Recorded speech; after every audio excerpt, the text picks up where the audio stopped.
Growing up, I drank the KoolAid of my parents' and community's beliefs. I made that belief system more important than my own needs and happiness. Looking back, I can't fault anyone for that, not even quote-unquote God. I now have clarity in decisions and choices I make. I'm fully engaged in finding joy in my life.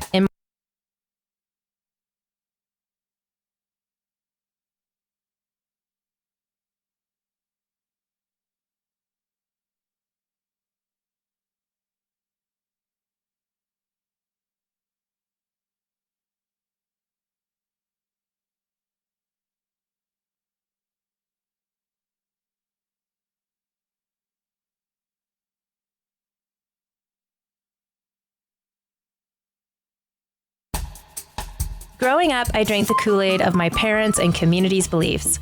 I made that belief system more important than my own needs and happiness. Looking back, I can't fault anyone for that, not even quote-unquote God. I now have clarity in decisions and choices I make. I'm fully engaged in finding joy in my life, in my own way, without the influence and construct of others. This is an uplifting discussion from there to now.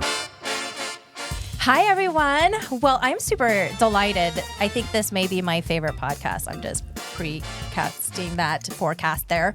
I have Faith and Craig with me, and they have been so gracious to come and join me to talk about the swinging lifestyle. And we were just talking about that word, how triggering that is to you, because you see it as something different, and you had different terminology.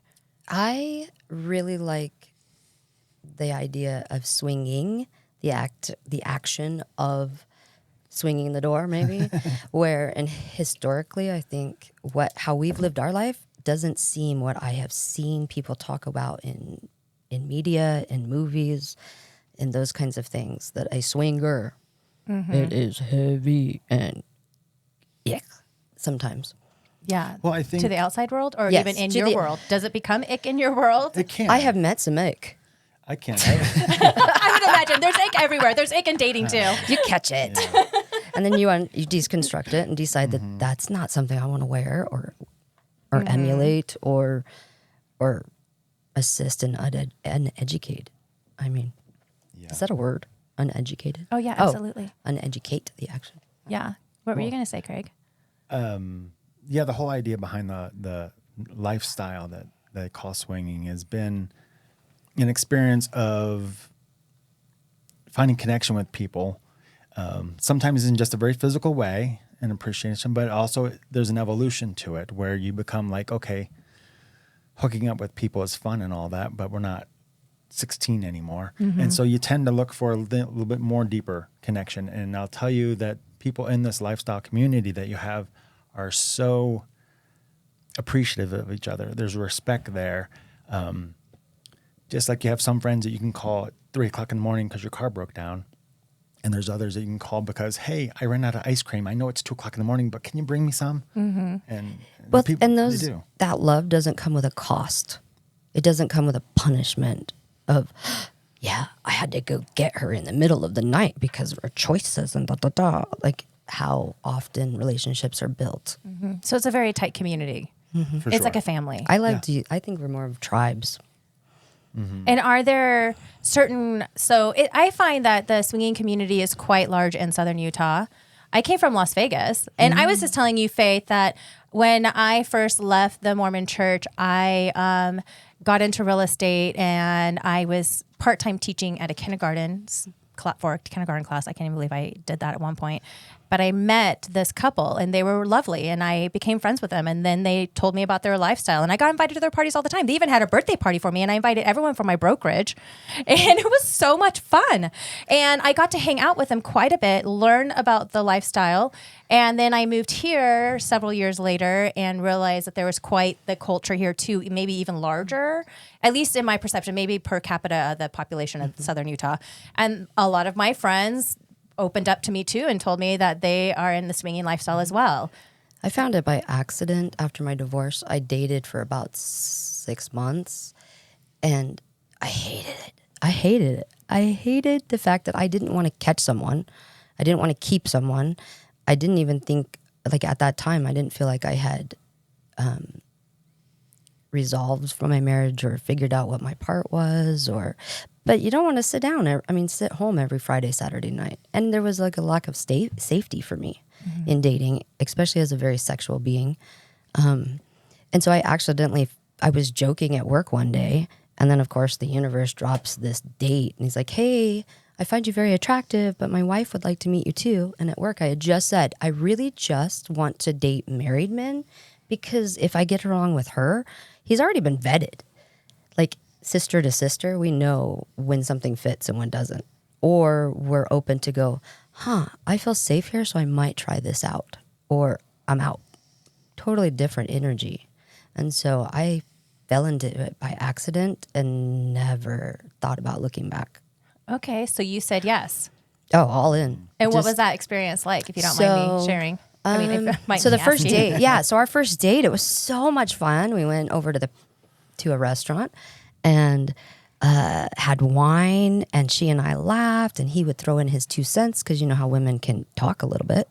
And we had a lot in common. I had a lot in common with them. We lived in similar places. We loved many things. I learned his dick was huge. That was probably a good commercial because, I'm out. How did you learn? Did you actually see it? Because I feel like sometimes when guys talk about it, they like hype it up a little bit too much. Right. I will say that I do have, I'm kind of come off as snotty sometimes, I think. But usually I'll say, well, is it Ripley's Believe It or Not? Is it something I need to see because I haven't seen this before? Or why are you so proud? Tell me why you're so proud. I totally want to be proud with you. But not just to have this free flinging dick around. No. Mm-hmm. But I don't know. It came up on conversation.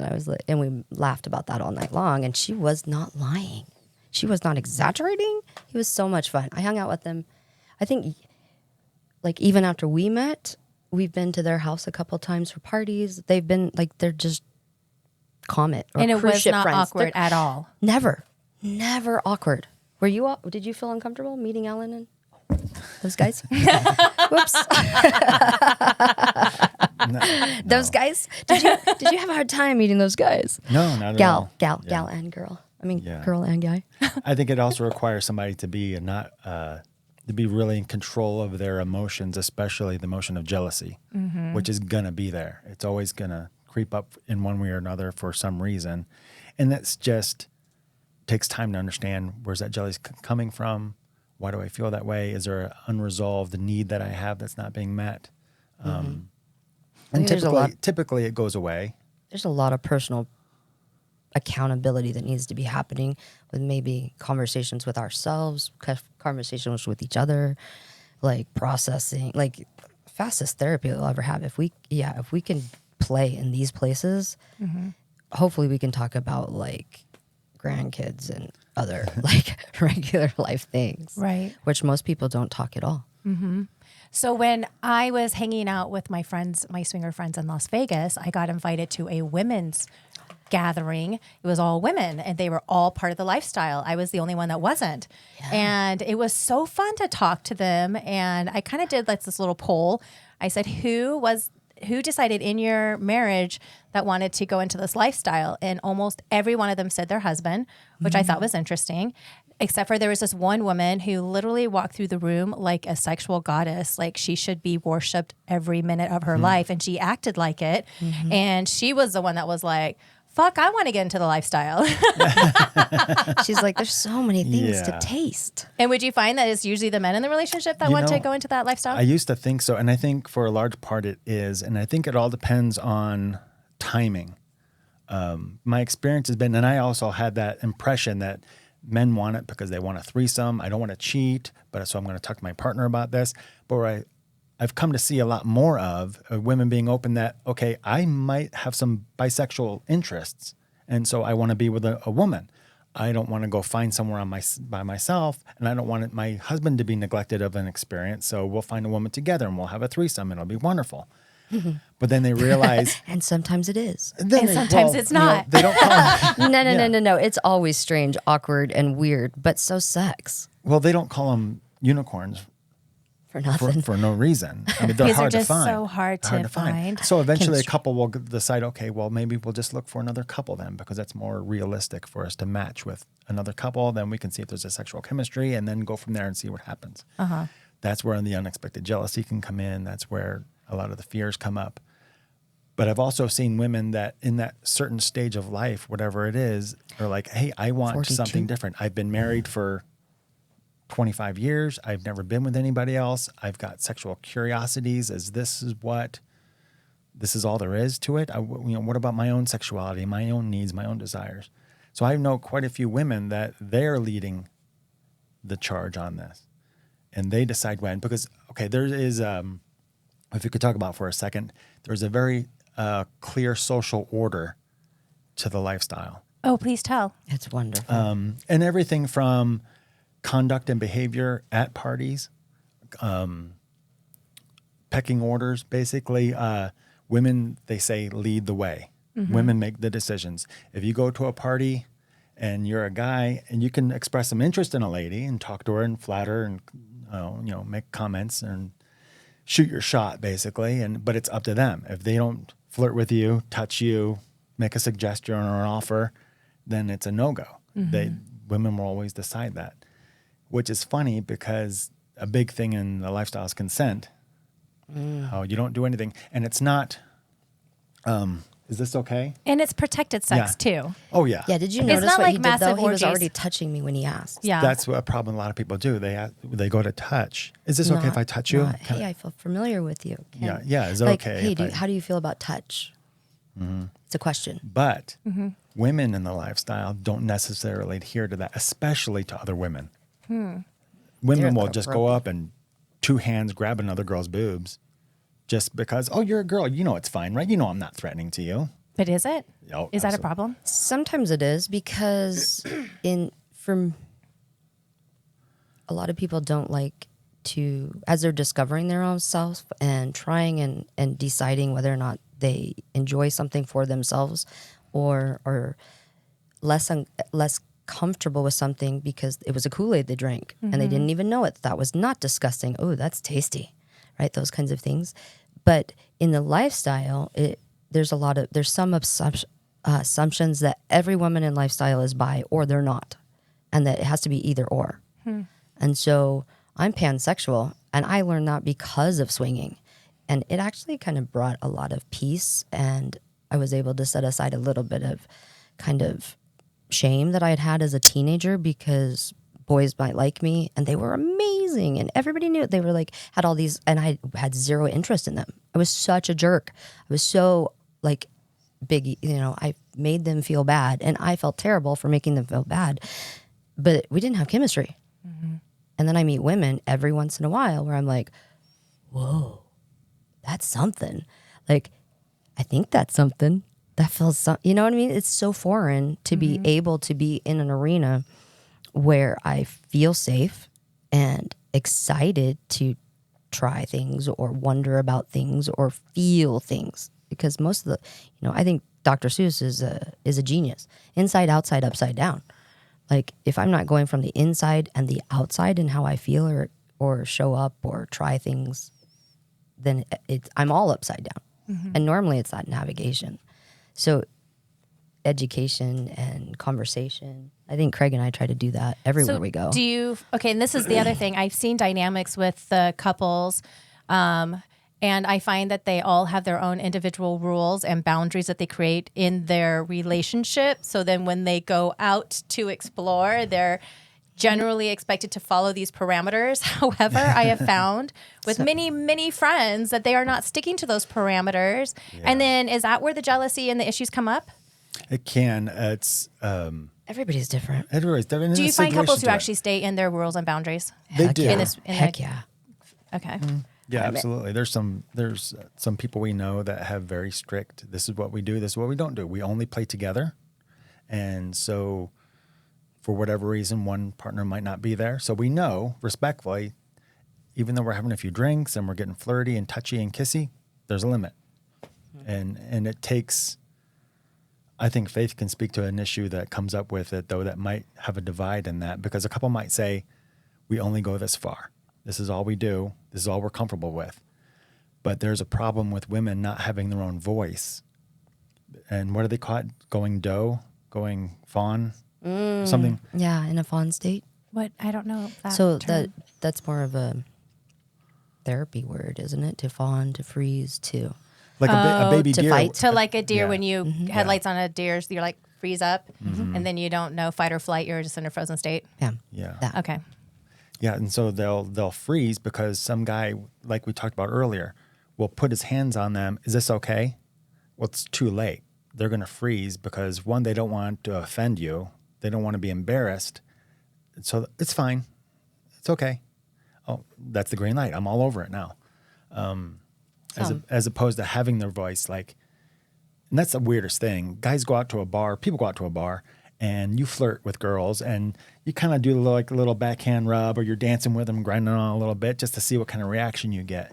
In the lifestyle, you go to a party, they just don't tolerate that to a large degree because, you're setting the tone of what you're expecting.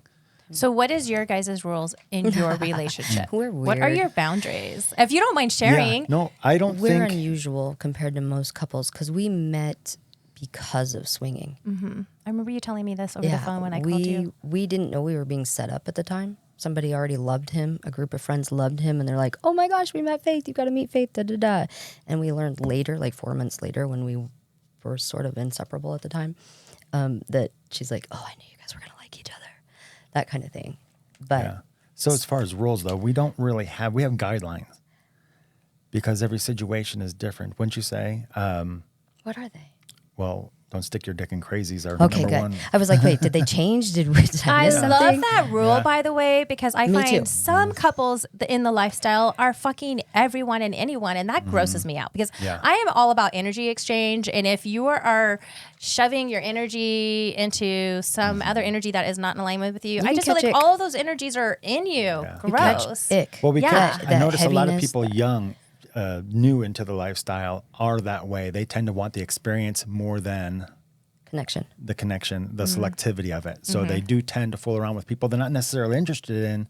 They just want that experience to be over. They want to dive in the deep end and see what it's like. And even like our other rule, which is don't take one for the team, has evolved. What does that Like, mean? Don't take one for the other team. Okay, so often couples are really, it's really important for them to play together. So that means you have to have 4 people think the other people are attractive enough to spend time with them or possibly touch them. Like, that's a lot of energy for. So girls hot, guys not.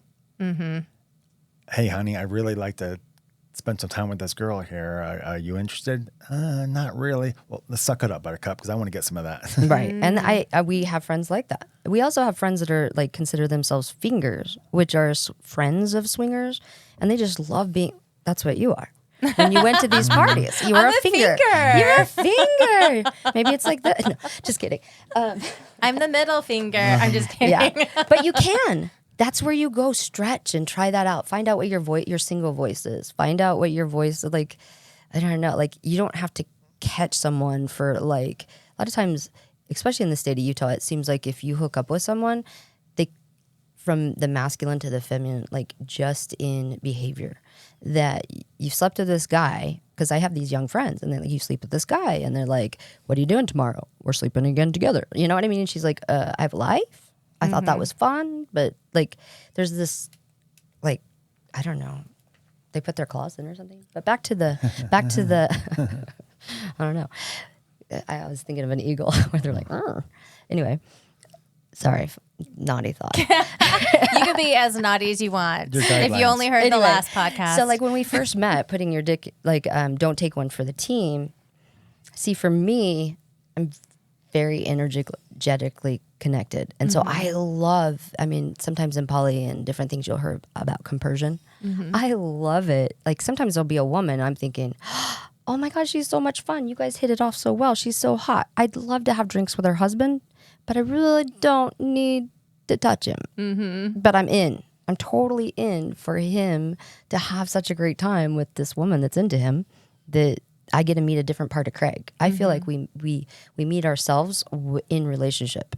It's at work. It's with our kids. It's with sexual partners. It's with dating, right? So each time I almost like see the world a little different, or I see myself a little different. Sometimes I don't like it, and I get to look at it, or I get to put it on the shelf for later. I don't know. But our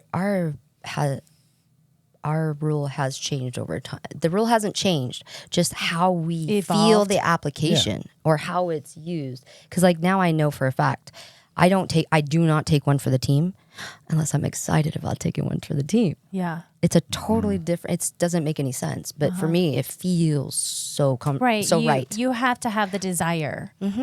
Okay. And sometimes is it not concurrent? Absolutely. Yeah. What's the percentage It's of that? seasonal. Well, It's so seasonal. I'm older. I'm not a young guy in this game anymore, so I don't have necessarily a huge sexual drive. I really enjoy the lifestyle. I love the closeness and the cuddling and the flirting and the kissing and the touching and all those wonderful things. I don't necessarily want to bang it out 6 days a week. Yeah, that's true. As opposed to, I'm guessing, Faith. As opposed to Faith, Well, who would like Faith- twice a day, every day. Faith at 15 or 20 or 25 or 30 or 35 every single day would be great. At 45, and now I'm turning 53, I'm pretty sure twice a day, every day would be fabulous. But like going to Disneyland with somebody who's going to just break her, that's like once a week. I would love that. It is my superpower to keep all of my things spinning and my emotional like connectivity to anything that I'm doing. My sexual energy, having the like, I know it's chemical based. I might have ADD, but sex fixes it. Where Adderall just could ruin my heart. Yeah, I can rationalize anything. Well, I feel like sex is a medicine It if is. it's treated in the right way. Well, and I know like it'd have to be its own episode, but I believe there is sexual healing. So the woman that walked through that room, it's possible that I enjoy that energy as a healing modality. right, because she stepped into her inner goddess. She is so confident and she is just exuding the sexuality. I find it refreshing when I come across someone who exudes that. Absolutely. So that energy is infectious. And that was what was scariest when I was dating. Because I've worn that energy. I was an only child. I was unsupervised. I grew up in church-ish. But it wasn't in my house. And I didn't have anybody in charge of this body or my anything. And so that energy is playful and infectious. And sometimes it's emotional and connective. But I have a ability to be in spaces like that. So when I was dating, guys would be like, we might hook up and they're like, oh my God, that was the best ever and you should move in. And I'm like thinking, what was your name again? I mean, that's an exaggeration, a huge exaggeration. No, I can't remember names, but I knew who they were. And I also found that men after divorce have been starving. Very few people in the last 3 years of the divorce have sex at all, much less they could go 15 years. Halftime marriages might go, What is it? You sign that paper and all of a sudden everything changes. Yeah. Dun, dun, dun. Yeah. I think that was a big thing for us. When we got married, our friend married us, and in the vows that we talked about was continuing this journey of life together, but on our own 2 feet, side by side and not as one, because, I don't want to lose my own identity. I love the experiences I have. And since we're both in the lifestyle to begin with, it was so neat. That is great, actually. And it's hard to balance on the tip. But I want to know, how do you balance your sexual desires? If Faith is Yeah. wanting to fuck twice a day and then you're like once a week is fine. It's fine. How do you do that? Well, she went on 2 dates this week. By yourself? Yeah. So the full moon, Yeah. boy, you're right. Yeah. You're right. We've so evolved to dating separately. Yeah. Okay. We date together. And how do you vet these people? Do you vet them at all? You're like, hey, I'm interested in this person. Is there any like pre-conversation about this? Or you're just like, I trust you? So I'm a long roll. As Yeah, far she'll as, talk to him for sometimes quite a it will while. be a magical thing, and like I'm not a hookup person. I do not do hookups. And sometimes I meet Unless we're at somebody, the club. and What club? those clubs. Anyway, and that's rare too, though, because like we've been to the club like 5-6 times, and I didn't have chemistry where it was like, oh my gosh, if we don't, like, we have to do this, that's kind of thing. So for me, I talk to people for a while. I noodle around in their brain, whatever you just said that I did with you, where I'm like, oh, I feel like I can't hurt you, and you're not gonna I can cause harm with how sexually emotionally flamboyant I am and how much of my body I will offer with a partner. It can be a lot. So you pussy whip them is what you're saying. And I then might. you leave them devastated and then they dream about you for 10 years and like, Matter of fact, most of my life? lovers are like poly people would call comments. So like, matter of fact, Monday, I had the best date. I had the best date with this older gentleman that I met before I had ever met him. We've hung out 3 times. We talk off and on with like things that are changing in our lives, or we pop in or something shows up and they're like, hey, how you doing? And da-da-da, you know, catch up for a minute. It's kind of like your high school friend that you meet at Costco, and it's like you never had been without them. That energy just is a trueness of the two of you. So often I now know, so in more of my accountability side instead of the blame fawn side, I never put myself in a place where I want to not be touched if I'm in that kind of that kind of container. So do you go on multiple dates with the same person? Yeah. And are you concerned about emotional attachment? No, but we are totally. Well, there's an evolution, I think, to the lifestyle that can happen. When we first got into this, it was go to the club, meet a hot couple. We The hook club? up. Are you talking I should about? change a my lifestyle answer. club. Okay. I Yeah. should change my answer. I totally do with the lovely women he dates. But with mine, I don't worry in the way I think your question framed, if that makes sense. So I understand it on my end, and on his end, the women that he's with, I'm like, there is like, I don't know if I don't like the word, like I love jealousy because you know what words are going in that bucket. But yeah, so the answer is no for me and yes for him for the question you gave me. And and each time is a different thing. And Right. yeah. And if we've learned anything, it's like we have to figure out what the heck was that surprise in ourselves, and then talk about it or not talk about it or try not to. He's like, oh, there she goes again. Like, Arr. But it's a woman, like it just is, like women are like this everywhere in real life. We're like, ooh, I don't like that. Or not? Is it possible for women to not be like that? I mean, have you come across women who aren't? A couple times. Okay, here's my other question. How successful is this with couples? How are you seeing couples that are thriving in this?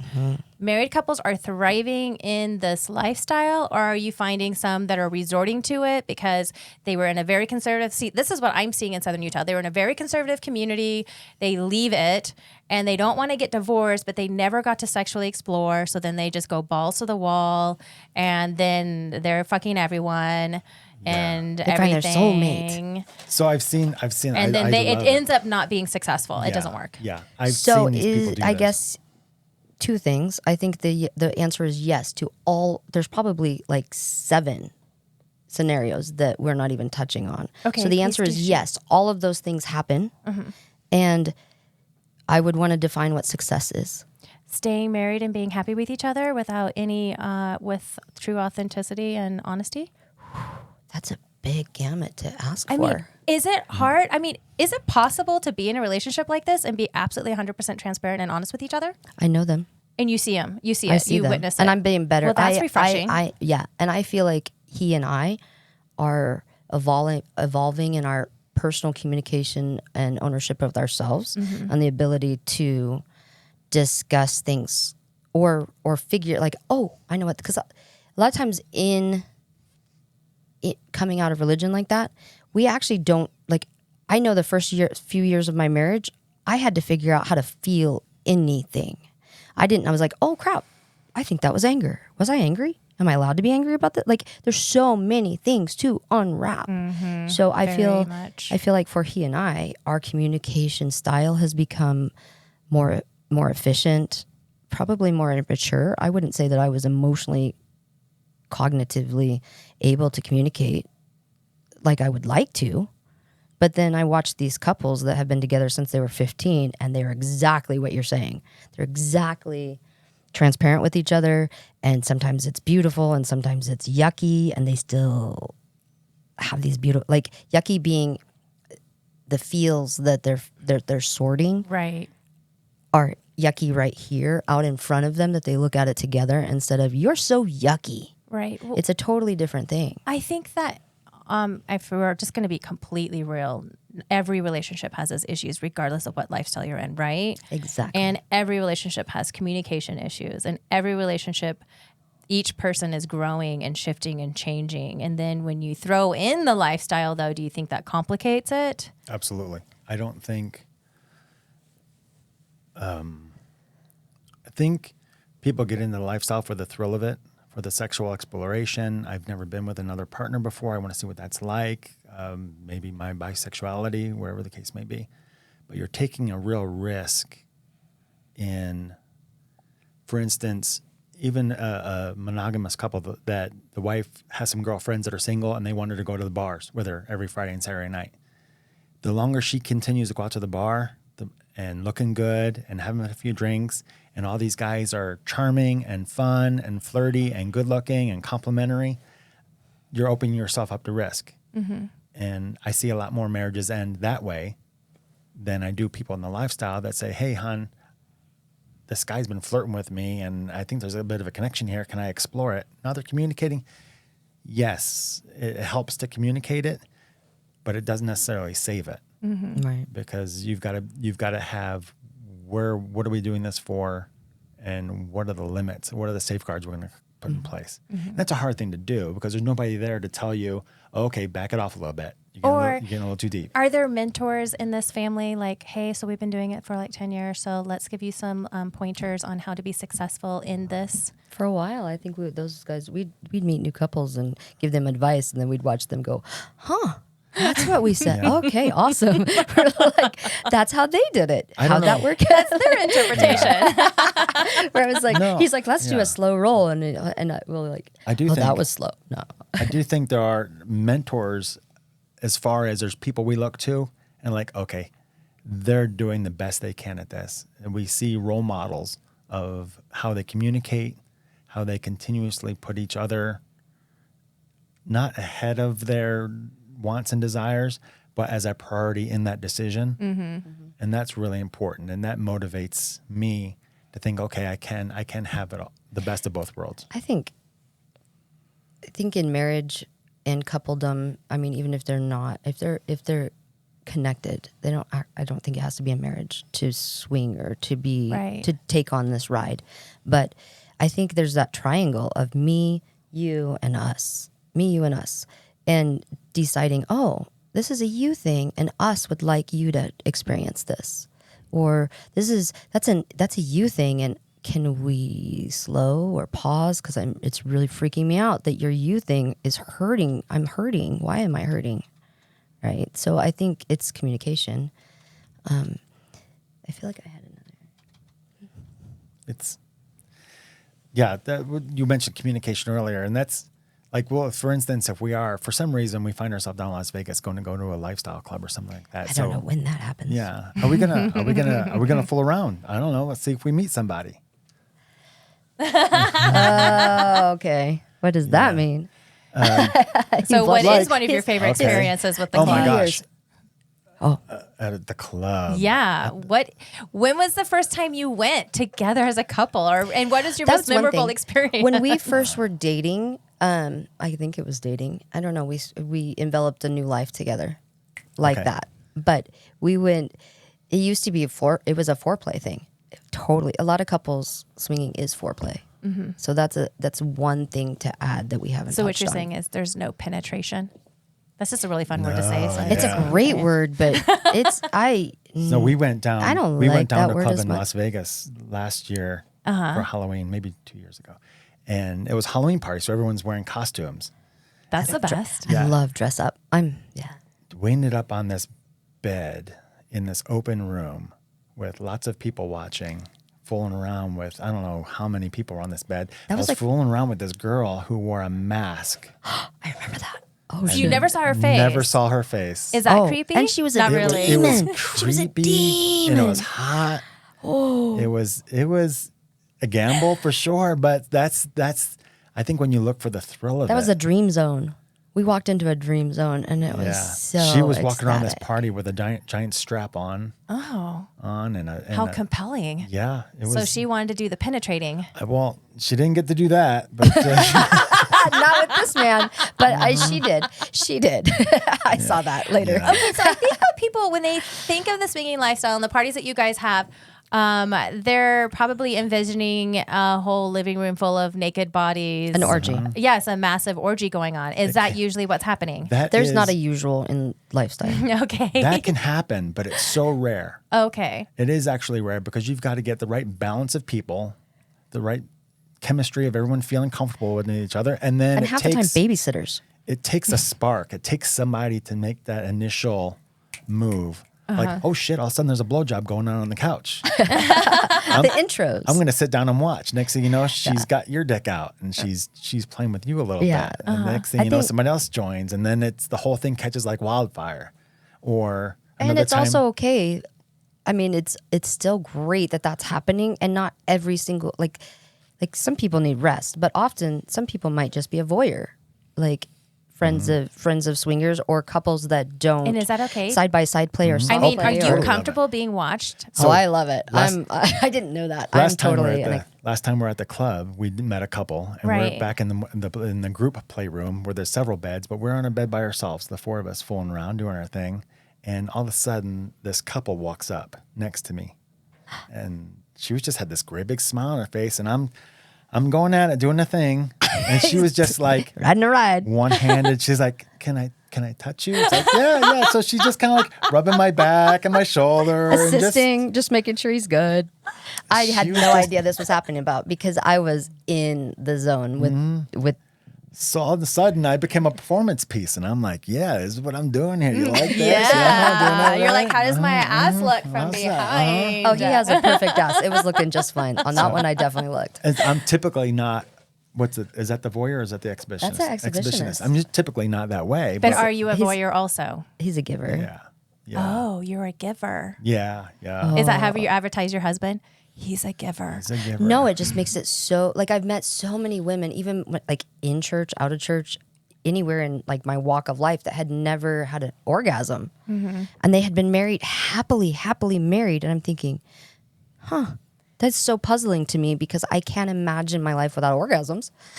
And to be Right. happy in a marriage, like without I believe them. But like, They here, just don't know have what salt, other have levels of salsa. happiness they can have, right? Exactly. Yes. Like, but maybe I'm an alchemist. I really just like to spice, like good is great. Like, I love amazing.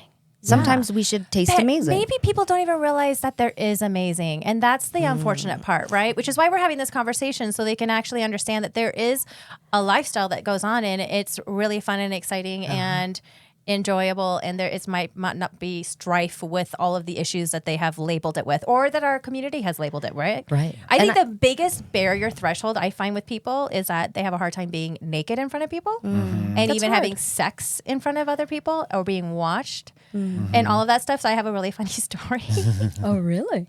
I mean, honestly, okay, I'm just gonna be completely real. I have hung out with all my friends who've been in the lifestyle community and never once participated. Okay. Nor have I actually been in a room and watched people have sex. Nor That have could I be had weird. anyone watch me have sex. Okay. So lock the door. I'll preface that. Right. But I have a friend who was at a bar, a guy friend, and I had left, my other friends had left, and he saw this really attractive woman and was flirting with her, and then she was flirting hardcore back, and then found out that she was going to the next location, so he goes to the next location, and they start making out in the corner, and then her husband walks up and goes, "Oh yeah, keep on going, it's really fun to watch." And like, we could go to our place, and I'll just sit there and watch, and he's like, "No," and freaked out, and literally ran out of the bar. That's and super they kept on uncomfortable. texting him, and then he refuses to reply back to them. Okay. The funny part is that I know the couple. Right. I actually put the two and two together because then they told me a story, and I'm like, oh my god, I know both of you guys. Right. You know what? But Boys it's can be interesting to see uncomfortable both too. sides, right? But then Like, I I talked think- to the couple, and he was like, "It's so hot watching my wife fuck guys." Yeah. So back to that. Like, I have such great joy listening to the pleasure of that my husband assists a woman in feeling. Like, he's really good around a woman's body and intuitive in what I don't making Well, her I think comfortable. you would have to be intuitive being married to you.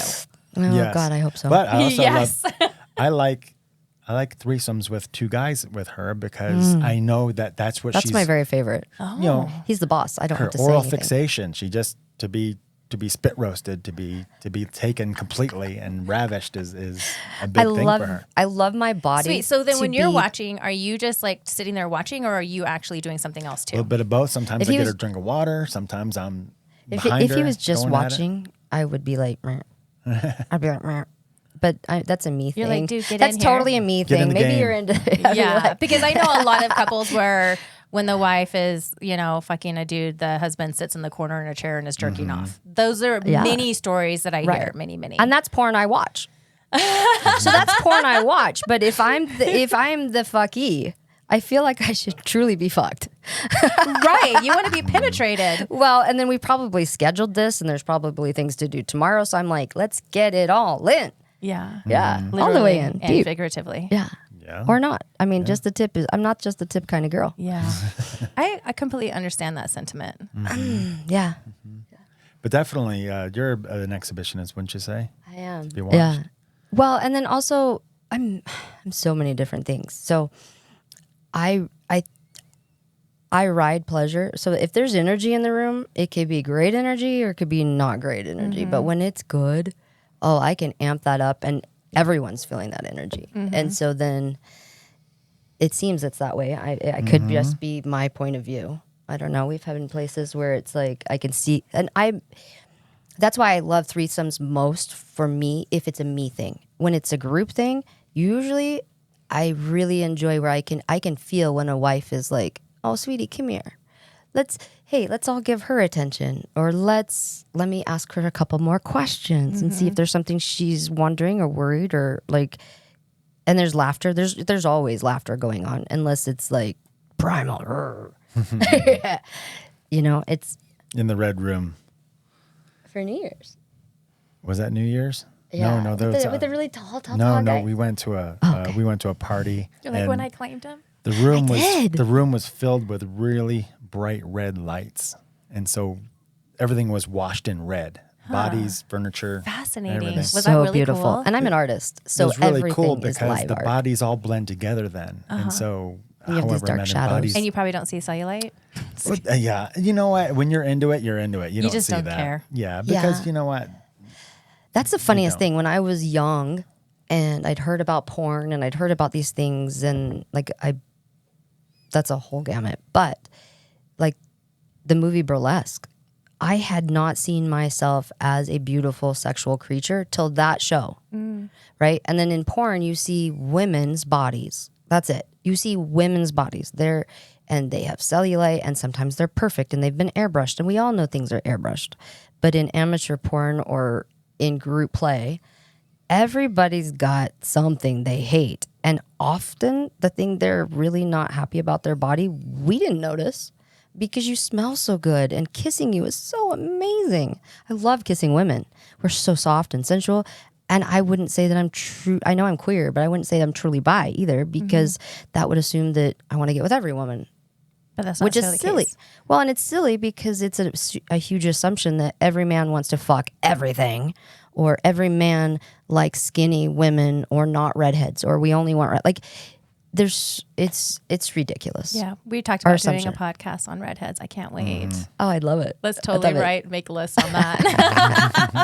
I don't know. I feel like, what about men of redhead? Like, Redheaded men. You Oh, got a it's thing so for redheaded funny. I men. love gingers. Oh no, my you don't. God. And I can't stand gingers. There's this one swinger couple that used to frequent a party that I would go to. It was not a swingers I need party. to hang out with you. I'm not going enough parties. But he kept on approaching me all the time. I'm like, dude, you are a redhead. For one, that is like I know you incest. inside and out. This is like incest for me, and I am not interested whatsoever. And I'm just not interested. Okay, bye. You know what? This is a generality. Like, if I'm going to take all men and I'm going to put them in the different containers to simplify my life or how I can have fun with less complication, right? Because this is extra. Everything is extra outside of your house and your bills and those kinds of things. So you want your extra to be yummy. You're not going for like stale tacos, but But like, what extra? That's What are we talking hilarious. about? Have you met stale tacos and Stale swinging? tacos. Hey, now. Are we that took a talking turn. about pussies right Yeah. now? We're talking about pussies. Ones that have not been serviced very well or loved or No, maybe that- air-rated? That one. Yeah, all of those things. All of those things are possible. Oh, Lord. No. But I think that's the thing too, is a lot of people are always looking for the next level of excitement. And stimulation. Okay, so we've swapped partners and that was fun. And then we had a threesome and that was even more fun. And then we had an orgy and oh my God, that was mind blowing. What else can we possibly do?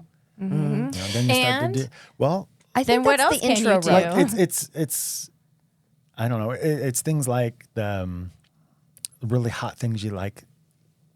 I have to photograph this memory in my mind to see like if I'm fucking a girl and then pull out for a minute and she comes over and gives me a couple tugs and then uses her hand to put me back in her. I'm a helper. That's pretty I hot. try. That is hot. Right? And can you imagine what Faith, that look at looks you. like? Wow, I'm Craig, sure. you're so lucky.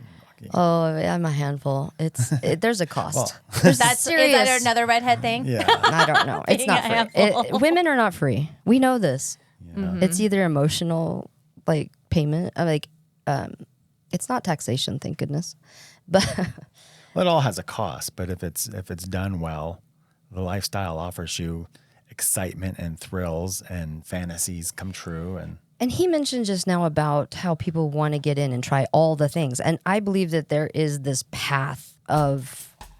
Oh shoot! Finish it. Finish it. Okay, so Path most of of- the time, so I have couples that I will change everything in my calendar because they're coming to town because I want to spend time with them. So it's not an all. Yeah. Yeah, it's not an all. It's not like, ooh, I want to try like claws and whips and. Right. I You mean, that might. also happens, but I meant So you guys are employing BDSM. We've experienced a little bit with that. Was Okay, impact so play. I was at a party up in Salt Lake and you weren't there. I know. I'm just talking. Finish. And then And we'll wrap it up. they've got what are those crosses that they call St. John's? St. Andrew's Andrew's. Cross. Okay. there. And somebody said, "Why don't you get on there?" And I was wearing these like assless thong thing. I don't even know what it was. He had assistants. We had a guy So friend. this guy like, yeah, I'll put you on there. So he straps me to it, and out of nowhere, this beautiful brunette in this black sexy outfit comes walking into the room, like she was waiting for somebody to, like a black widow waiting in her den, and she started spanking my ass, and then she'd whisper in my ear, "You like that, don't you?" I love it. Like, yes, what? Yes, ma'am. Well, and it was funny Wow, because that's later, awesome. but the cool thing was like he tried. It was like this new event. He Yeah. tried that, but when he got home, he starts processing. He's telling more like a couple of our friends. Or he tells me about it, and as the story of him unwrapping that experience, he shares that his favorite part was her voice in his ear. And he was like, wait, what do I do to get her to do that voice in my ear again? He's like, oh yeah, hit me again. Yeah, 'cause, like I will pay she for the pain. really whacked my ass hard, but then she'd reach around and she's stroking me a little bit. She's like, "Tell me you want another one." Wow. Like, yeah, I Love want it. another Taking one. notes. Yeah. Taking notes. Yeah. So I'm like, okay, to continue the pleasure, I got to continue the pain. Yes. And oh, so wow. we're doing this little submissive dance between Tit the for two of tat. us. There were no tits because she was love totally all dressed, of and this. and he never touched her. Oh, not when I was on the thing because I was strapped to it. But then she said, "I'm going to untie you. And you're going to bend me over this horse and fuck the shit out of me." And you're like, yes, I will. Yes, ma'am. Just yes, ma'am. Yes, yes, ma'am. ma'am. That's I'll yes, do my ma'am. best. That's all she wanted to hear is yes, ma'am. Well, guys, this has been such a fun conversation. Thank you so much for coming on. I really appreciate you and your authenticity and complete open and honesty, because it's so hard to find that with anyone. That's such a taboo thing to talk about sex in general, and then just a taboo to talk about how you approach sex in a marriage and in your relationship. So thank you so much for coming on. Thanks Thank for the you. opportunity. It It's always been fun. Yeah, I loved it. Thank you. Thank you for listening to the I Drink the Kool-Aid podcast. Join us next time. If you'd like to participate in this discussion, get a hold of us at idrinkthekooladpodcast@gmail.com. Now let me ask you, what flavor of Kool-Aid are you drinking?